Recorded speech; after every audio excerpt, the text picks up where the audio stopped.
To begin this video, I wish to express my intentions.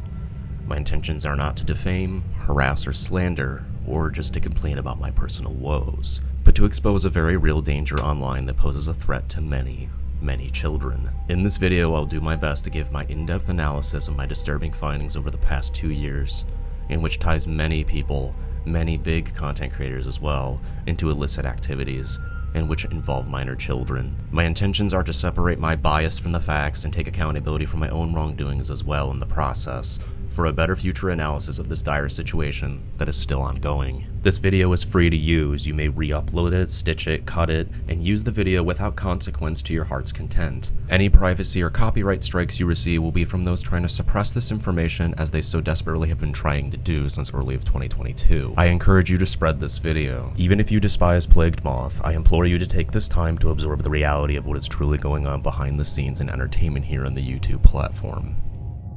Was born in 1997 in Clarkston, Michigan. Raised in a somewhat structured lower middle class household, while his life was what most would consider normal. Himself, however, was anything but normal. With a self-diagnosis of autism and hyperfixations on children's media, he quickly became more and more off-putting to his mother specifically, as he attempted to pursue, with all things considered, a rather successful career in YouTube, at least for a time. Austin would form a channel called That Brony Show, where he would rant and discuss all things My Little Pony, until eventually dissolving this idea to latch onto the ongoing creepypasta craze, making friends with key figures like Scare Theater and one particular individual who now currently goes by Slime Beast, the author of a minute self-inserting one-off creepypasta titled Abandoned by Disney. Slime Beast would be one of the few to be recruited as a scriptwriter and close associate to Austin, as he rebranded to That Creepy Reading in 2014. Despite avidly denying knowing Slime Beast upon his exposure as a child predator, they continue to remain extremely close, as Austin tries to do with a select few content creators that have held him up and formed friendships with over the years. His content would quickly evolve from creepypastas to top 10 countdowns, and now he scarcely uploads at all, lest he has a majority of creators doing the work on a video for him, in which often makes grossly inaccurate attempts to demonize other content creators and individuals online. At some point during his early years in content creation, like many content creators, he had to learn how to navigate, but he would do it often in ways that were not appropriate, especially while, according to him, his audience is primarily children. He would go onto his Tumblr page, which still remains up to this day, and type out a very detailed story about he began to masturbate in front of his mother. He would then post this, and really didn't see a problem with it. This behavior did not cease as time went on, and as he matured, all the while he was an adult at this time as well. Like many content creators, he hosted a Discord server, and still does. A Discord which was formerly unseen by the public eye, with the exception of a few screenshots until now, as his Discord has been paywalled. As his audience grew, his lack of empathy and conscience did as well, allowing more and more alarming activities to occur under his administration, and often with his approval, like the publishing of erotic art and real-life gore, into a server in which he fully acknowledges had children in it, and still does. But things actually get far worse than that when you dig deeper. Public discords aren't the easiest to manage, but many alarming flags were raised during the operations of this now supposedly defunct server, like minors having cybersex in the voice chat channels and watching pornography, the enabling of graphic sexual dialogue between adults deemed safe by Austin and minor children, the facilitating and victimization of his minor audience by allowing a dark web child predator to operate on his server. Yes, like I said, it gets worse.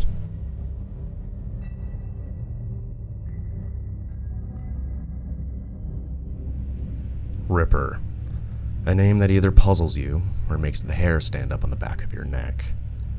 In 2021, a person using the moniker Ripper would begin to establish themselves as what many have called a dark web boogeyman.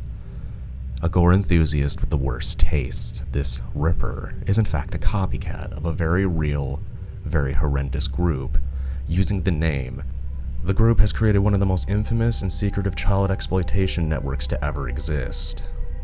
And this individual, using the name as their identity, took inspiration from that group and was determined on making a name for themselves in our world and internet fame as a whole. This individual would go on to create compilations of some of the most violent and horrific child sexual abuse material to ever be known online, including publishing Daisy's destruction all over the clear web. This man would post on dark web pedophile sites and ask predators to give him custom content to be featured in his mixtapes. One incident saw him asking them to carve his name and the mixtape's name into the children's bodies as they were raped on film. This man is selling cigarettes, and he is a friend of this, and he has victims within That Creepy Readings Discord server, or as he called it, Creepy's Dungeon. So Moth did actually send me a question, and it revolves around that. And yeah, you can. I'm quite comfortable talking about. Okay, cool. Because I'll bring it up just because Moth asked it. Because like that's like one of his main like fucking arguments. So that, like Moth wanted me to ask you, and I'll quote it: "Has /Ripper ever been in your Discord server?" And that is from Moth. There are 2 instances of him apparently being in there. Would go on to be extremely active in the server until his account was deleted upon a mistake he made, when he tried to hide himself and disappear. He failed to activate his VPN, then posted under his Ripper moniker, and his info was leaked and subsequently reported to authorities. But not before this Ripper copycat did what he does best. He manipulated children into graphic conversations and private video calls for sexual purposes. And Austin did nothing, and refused to address this despite it being brought up multiple times, and him admitting he was in fact there. Further proof which ties him into this was comparing Discord IDs of the users that to which of other servers in which Ripper was banned from. In fact, Austin saw something in common with else: the desire for money and the desire for fame. Would quickly implant a takedown idea on an alleged terrible person who he claimed ruined his life. A man who does evil things, the dark web child predator claimed. A content creator called Plagued Moth. It was tossed around to add Moth to a compilation of bad YouTubers, but all quickly realized this creator was something more and made a substantial amount of money, which made him jealous and very, very angry. So I can understand why they would take your thing seriously. And Moth makes more money than me. Okay. Moth is a bigger creator than me by thousands of dollars. Why would they take my word over his? But your following is still bigger than his. No, it's not, because he had 400,000 followers. All right, I have 350,000 followers. Move on from empirically, you're fucking wrong, lady. With Glass's help, he formed a plan to do a takedown on Plagued Moth solo, but Austin saw more in Moth and decided to take it a step further. He created an email claiming that Moth was selling gore and possibly child exploitation material and submitted it to his main platform, Patreon. And due to the grievous accusations, his Patreon was removed as a precaution pending investigation. Despite being able to return to the platform ultimately due to the instability and unreliability of Patreon's service, Moth decided to seek more secure premium platforms. The agent assigned to the case, Magda, was terminated from her employment at Patreon. Moth has never dealt with illegal material, and uncensored content ceased after a brief time in 2021. This attack, however, all happened in 2022, prompting a then very publicly unstable and seeking mental health help, Moth, to reply in a very hostile manner to the attacks. As by the end of February, instead of keeping his anonymity, That Creepy Reading went to Twitter to rally a call to harass Plagued Moth further and take, quote, proper credit for taking down a monster, as he could not keep his ego and jealousy in check when Moth was puzzled as to the sudden attack and removal. So I decided to come out and explain that no, Plagued Moth wasn't being attacked by Kiwi Farms and all these trolls. What he didn't know is that it was in fact just one autistic man who was completely okay with the stuff that he was posting. I mean, like, is reporting okay or is it not okay? If you guys are the anti-reporting side, then you should be getting on Moth's ass just as much as mine.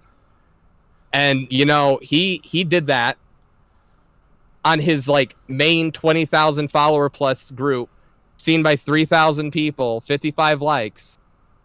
You know, I did this privately as like a single individual, not as a YouTuber. He needed validation. He needed relevancy in his dying career. He wanted to feel powerful. Initially, persisted with a common theme of falsely accusing someone with no evidence, insisting Plague Moth had the full Daisy's destruction clip, and that was the only logical explanation to his Patreon success, because he quickly read that supposedly Peter Scully sold it for $10,000. Not only is this highly inaccurate and paranoid circumstantial evidence at best, it's a grievous blow to victims like Daisy who were really victimized, as he undermines the case by pushing this sort of misinformation just to angrily push his agenda against someone. He quickly backtracked this statement due to public backlash. But if any of his claims were true, and I'll witness this as he claims he did within the HiveMind Discord server, then why did he wait 4 months of paying for Moth's Patreon, paying for this supposed illegal and disgusting content, to enact his attack, and why does only one screenshot dated from 2021 exist of this supposed gore content and illegal activities and minor endangerment, and no other screenshots or videos exist of any other accusation put forward so far? After all, 2021 is right on track for when uncensored content was available, and at the time when it ceased, Moth had already dealt with the repercussions and resumed making normal videos. This is because Austin lied. His mission allegedly was to protect children. He made claims that kids were accessing illegal and adult material, but admitted himself he had no access to the said adult section of the Discord because he would not do the mandatory ID age verification that we still implement to this day. According to Saul, he was extremely upset when he was able to access Patreon videos, but not the heavily age-restricted and ID-verified promotion of OnlyFans creators and other adult channels and conversations, in which he claims all users, including alleged minors, had access to. Yeah, but if I can pay for the Patreon, then why doesn't he let me see the nudes after paying from Patreon? Caught in another lie. A man who had admittingly huge failures with the opposite sex, now using trending phrases to hide behind as he does with every argument, as he opens with that he is autistic and basically cannot be held responsible for most of his words or actions. And another rather degrading statement that he and Slime Beast both are supposedly asexual, to which they both demand is proof enough that they could not possibly be sexual predators, despite the alarming amount of evidence against them. A man who openly tells his minor audience about masturbating in front of his own mother. A man who called Shane Dawson's comments about children an honest mistake, and a past shame that should be forgotten. The pattern begins to form greatly, as it always has and does for those in his monsters that he surrounds himself with. But it begs a rather hypocritical question. With actions and statements like this, how do you condemn Plagued Moth for a smile or a dark joke? Curious, no?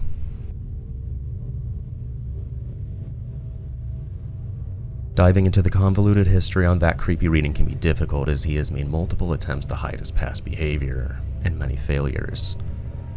One reoccurring associate is his real-life friend and possible ex-girlfriend, aka Lazy Bedhead, who lives a mere 30 or so minutes away from him. Lazy has an even more aggressive history of abusing misinformation for clout grabbing. Despite this, she has garnered a rather decent following of primarily mentally unstable minors and other like-minded individuals like her who favor child content as adults and purposely seek drama. But outside of mirroring every hit piece her friends create, primarily to target and feed on the cloud of Plague Moth's reputation solely, her role in this story is actually far darker. You see, in her defense of that creepy reading, she would go on with a few of her teenage friends to fabricate an elaborate story. A story to help clear his name as Ripper. Exploiting the instability of self-harm Twitter users and a bit of poor Reddit handiwork in forging documents, Lazy concocted a tale in which a teenager was searched and arrested as Ripper, providing a supposed search warrant and a possible interview and much more with, on the surface, seemed enough to discredit Plagued Moth and clear their names. However, there's a fatal error. They didn't expect me to have the warrants. And these warrants held no magistrate's seal, meaning no judge signed these. On top of that, anyone with a minor interest in law could use their skills of deduction to determine that these documents are very fake, as a search warrant is in no way structured this way or given in this manner. This would become a huge red flag to their clique, and a toxic association in protecting other pedophiles as Lazy herself forced her current boyfriend to delete his entire social media presence without warning, including an aspiring streaming channel and career. Rumor has it, it was discovered that he was cheating on her with what many believe to be a minor. This pattern would become continuous as they regularly roped in Slimebeast in his desperate clangs for relevancy and his downfall after being discovered to have groomed a child and been a collector of lolicon, as well as exposing others to Daisy's destruction via Twitter. Would you want your children named? You are trying that and you just can't, so that's why you're upset. Would you want I your already children proved that. named on the stream? Would you want your children named on the stream? As time went on, and I refused to stop fighting, I made the mistakes of reacting extremely poorly, at all angles truly.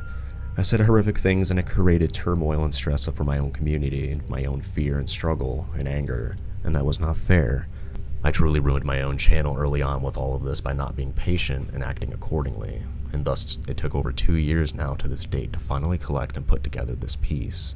And for that I am truly sorry, and I beg for your forgiveness as a community. I am responsible for my own actions regardless of my trauma and pain, but my only defense is that I was attacked at a time when I was suffering greatly and at risk mentally, and I was asking publicly for help. Still, I could have done better. Eventually, with the help of hostile individuals and commentary like Lyrics and Turkey Tom, that creepy reading and Slimebeast were able to subdue the Plagued Moth YouTube channel via termination by false copyright strikes and a mission to suppress information and flood the algorithm and other search engines with slander against Moth. This eventually would backfire as the channel returned, but not before every search engine was flooded with Plagued Moth is a pedophile, Plagued Moth is a monster, or other clickbait titles to rope innocent viewers and young children into this story and guide them into the false narrative. And this, on the surface, is what they needed. This is the tactic, the very same kind of abuse that rapists use to manipulate and dominate victims as well. It's something that many people out there who have been through domestic abuse can understand thoroughly. Isolate and control. These individuals who release these hit pieces, by the way, have you noticed a reoccurring theme? They're all the same friends. It's not a bunch of individuals noticing a problem. It's a collective character assassination by the YouTube Boys Club, and their wannabe content creator orbiters, who many of which have very disgusting habits of their own. A very problematic boys club in which profits off suffering and lies. A true realm of hypocrisy. For example, Eric, who runs the Scare Theater channel, has taken it upon himself to publicly crucify Plagued Moth multiple times, accusing him of pedophilia and other horrendous crimes without evidence, purely just using his reputation and word against him. Despite admitting he has never even heard of Plagued Moth or seen a single video, and that he acts on the will of that creepy reading, who is a common paid collaborator of his. This is a common theme, but I guess in his defense, if you were longtime friends with a guy and then someone who's extra spooky came along and accused him of something, maybe you'd blindly back him up, but unfortunately for some, there's too much evidence here. Not to mention Scare Theater himself has some answering to do as far as his video on Daisy's destruction. While many regard it as good, it has a key flaw. Why is it supposedly a 17-year-old Eric obtained a password-protected file allegedly containing the abuse of an 11-month-old baby at the hands of Peter Scully and his girlfriends, and was able to obtain screenshots from inside this file for his video? And what happened after that? Did he actually obtain child sexual abuse material, open the file with a password, and take some screenshots? Or was it all a lie to begin with? A common theme with these creators. Other far more toxic associates of Austin are Thomas, aka Turkey Tom, a racist alt-right commentator who has personal friends with the owner of the doxing harassment forum Kiwi Farms. Thomas, who was recently named in a manifesto of a mass shooter, is held in extremely high regard by Austin and his friends. And Tom, who also has a troubled past peppered with pedophilia and accusations, and false accusations coming from him, including having to shut his entire Discord down after a pedophile was sexualizing children in his chats. A moderator, in fact. as well as asking his close friend Destiny to see a 15-year-old's nudes if possible. This is the same man who uses being a kid as an excuse for multiple years. This man is friends with Destiny. Destiny is accused of posting revenge porn by multiple people, as did Slimebeast of Mr. Creepypasta and a girl that he had an affair with. Turkey Tom's gripe comes in as he was cuckolded by his close friend and known lolicon and rape apologist, Lolly Liam, aka Lyrics. It should be known that Tom also has pushed and doubled down on false pedophilia accusations multiple times, including against Pyrocynical, and a guy apparently named Mr. Enter. After avidly defending Christopher Wolf and Austin's pedophilia as funny, Tom proceeds to project his anger and Plague Moth's publication of his humiliation fetish and self-harm in response. Tom can be seen on Reddit launching a mass report attack, utilizing the often demonized r/YouTube drama, resulting in the false removal of Plague Moth's initial channel. Slimebeast took it upon himself to continue to flow the algorithm as he does to this day, with false information and baseless accusations to clickbait viewers and further demonize Moth on the surface, as their click quickly worked to suppress any and all exposés on themselves, and to discredit anyone who opposed them. But this video isn't about what happened to Moth.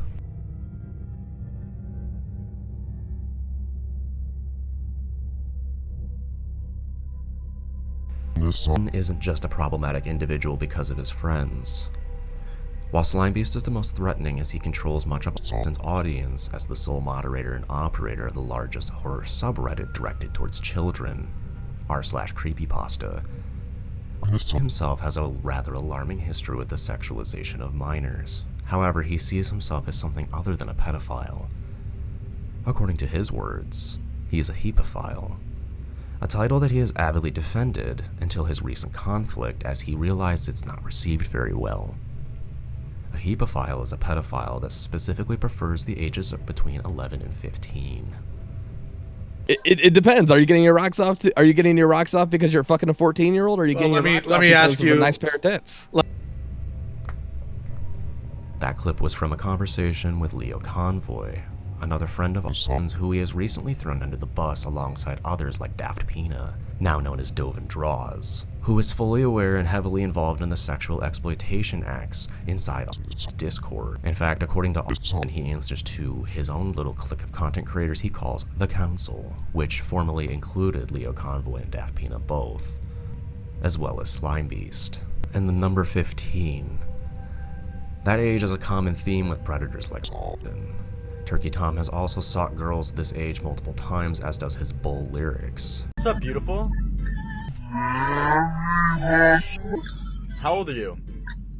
I'm 15. As well as aka Slimebeast, Tormentalist, Motorhead, You're in a Coma, Stinko Games, Tormy, and Little Pony Lover. Even Keemstar has a history with the number, a close friend of Turkey Tom. Keemstar somehow avoided controversy years ago after allegedly successfully getting a 15-year-old girl to strip on cam for him and a friend. The age preferences and victims is a part of the pedophile archetype that is psychologically evaluated by authorities and other professionals. And with how deeply Austin is embedded into larger YouTubers, he raises the question of just how much others hide and protect. For example, Austin was also present and very aware of what Mama Max was hiding and doing, as were other creators. But what is often not discussed is the possible criminal aspect of what Mama Max allegedly has done. If to be understood correctly, according to Some Ordinary Gamers host Mudahar, he loosely described how Max was harboring child exploitation material on a drive and never reported it. This resulted in major backlash, and ultimately Max's downfall at the hands of all his friends. But what they don't tell you is, to save themselves and their face, and their clout grab from being outed, they all knew and supported it, including the clout goblin and self-described heapophile, That Creepy Reading, who despite explaining his sole purpose was to protect kids and get rid of monetizing death and gore from Plagued Moth, who he deems as disgusting, he continues to work with racists, pedophiles, and other bigots, including also known as Cold Raven's Nest, a rather disgraced bigot and a favorite among degenerate kids. A deadbeat racist with a fetish for feces as well. Cold Raven has made a reputation clinging to the coattails of far more successful content creators like Plagued Moth and Disturbed Reality, and so on. Despite really never having a claim to make of his own, Coldraven also sold zoo sadism content, child abuse, and rape via the r/MondoGore subreddit, in tandem with Mondo Asia in 2021, who was subsequently banned and possibly arrested in their native country for the distribution of said material. This occurred after Plagued Moth personally reported the mega drives in the subreddit to IC3, and then informed Coldraven via telephone. Coldraven was subsequently outed for fabricating evidence of pedophilia in retaliation against Plagued Moth for exposing his disgusting behavior, including this act, and his rape culture's Discord, and promotion of obtaining nudes from unknown girls on Instagram and showing them in his Discord without their consent or knowledge, for his audience to rate them. Despite all of this, the group sees him as an important and reliable pillar to lean on for guidance and to stand behind for a moral grandstanding against monetization of specifically only Plagued Moth's content. The idea is power in numbers, as Plagued Moth has not made attempts to rally other content creators to defend him, but rather amidst multiple incidences of poor reactionary statements, pushed actual evidence instead. They also often cry wolf about false copyright takedowns and privacy complaints, despite their videos all remaining up, and being avid supporters of silencing critics. Hypocrisy is rife in the circle of pigs. But as Coldraven said, it doesn't matter what evidence is out there, because it's us versus him, and we have way more people, so it doesn't matter.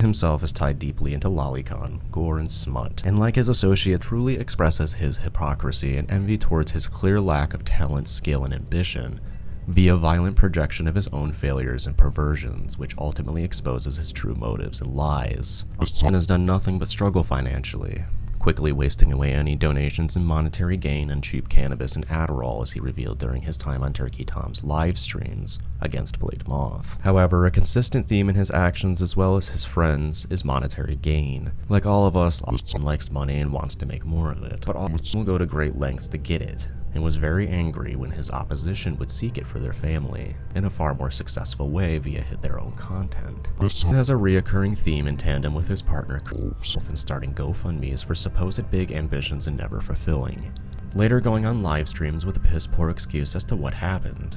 Slimebeast specifically has started over 5, including getting hundreds of dollars to self-publish his plagiarized creepypastas and AI-generated stories to Amazon Publishing, which is a free service. But most recently between the two were multiple GoFundMes for legal aid and a fabricated lawsuit against other content creators, namely Plagued Moth, to which after getting several $100s, the group once again began a live stream, this time featuring Lazy Bedhead, and spend it bragging that Plagued Moth is homeless and celebrating that. And due to their actions, no lawsuit needed. And that was that. So where did all this money go? A strange projection for someone who constantly cries that the opposition is scamming their fans. As for Moth being homeless, Slimebeast and Storm are very public about their endeavors to ruin the man who exposed their perversions, contacting every sponsor, making various Reddit posts as a call to arms, and once they doxed Plagued Moth, Slimebeast harassed his place of employment, citing his own videos as reason, until the pressure resulted in Moth losing his job because of constant phone calls, sometimes up to 35 a day, after which his family lost his home. This caused great complications and stress, and essentially put his family on the streets as they had no family nearby to help. This included their insulin-dependent daughter, in which they avidly celebrated and bragged about doing. He clearly despises work, talking as if he does anything. He and his questionable roommate both recently lost well-paying jobs, as seen in one of his many GoFundMes, and personal interviews that were conducted with friends and family of his. He kept leaving work multiple times because it was either too hard, and one time he got a splinter. So then he proceeded to crowdfund, using his malnourished guinea pigs as some sort of sob story. Now Austin has taken up a fast food job shortly after mocking a homeless man for going to the gym. Karma works in funny ways. He is currently planning another GoFundMe as he is close to losing his apartment in Bergen. A true example of rules for thee and not for me, as he would actively encourage reporting and harassment of others who started GoFundMes, including a cry for help from a man wanting to be admitted for ideation and wanted his family to be safe. Now, as Slimebeast and his own credibility have diminished as his following, and has made attempts to secure his stability and home and backtrack some statements he has said because he fears homelessness. The very same nightmare he wished upon a family with children, he fears will happen to him. We at No Happy Endings do not forgive, we do not forget. And there will be no mercy to those who bring harm to children. And honest is a very real danger to children, as his partner is. Between the two, there is truly an unknown amount of victims, and their desperate attempts at protection and harboring of a dangerous dark web predator are certainly something enough to cause alarm, especially given that Wolf himself spends hours of his unemployed days harassing people via DMs and using AI software to make weird slander videos and photos. He also uses illegal IP phishing methods via DMs so that he can silence his critics and exposers and attempt to blackmail people for help. I now asked you to see what I've laid out for you and ask yourself, even by association, how is any of this okay? And now that Moth is doing uncensored content, and the exact same Discord remains to this very day, and he is more offensive than ever, with videos nearly daily, why has he not launched another attack? Surely he's concerned about the children. Oh, no, that wasn't the case, was it? He was mad about someone else's hard-earned money and success. That level of income no longer exists, so as you said, you got what you wanted and don't have to address your accusations. But you do. I ask that everyone repost this video, re-upload it, share this in every post and blog, bring it to Reddit, bring it to every place he wants it hidden, bring it to his friends. Show the world what the YouTube Boys Club is hiding, because this is only one story. Some of your favorite content creators know these men are dirty, and they only care about some money. This video and now the channel will most certainly be marked for a massive takedown once again, but with a quiet Turkey Tom after being named as an inspiration for a mass shooting, and Slime Beast preoccupied with yet another false pedojacketing campaign, this time against Mr. Creepypasta. It begs the question of who will turn to in order to defend himself, as he can't do that alone, and to avoid addressing his disgusting actions, friendships, and disgusting statements. To support us directly, and possibly help us pursue legal action, see the links in the description. Any advice is also welcome. Thank you so much for watching. Please note that this will most likely be my final video on this topic. No more Slime Beast, no more none of it. I see this as enough. I see this as adequate.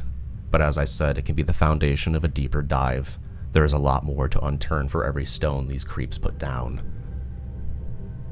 And I'm not the first to try to show, and I'm not the first that they try to take down either. I want to give a special shout out to the many creators and friends who made this video possible. You may take credit if you wish, but I will leave you out of it as to not cause drama and harassment towards you. But again, thank you for all your help. Stay safe out there, and remember, if it bleeds, it leads.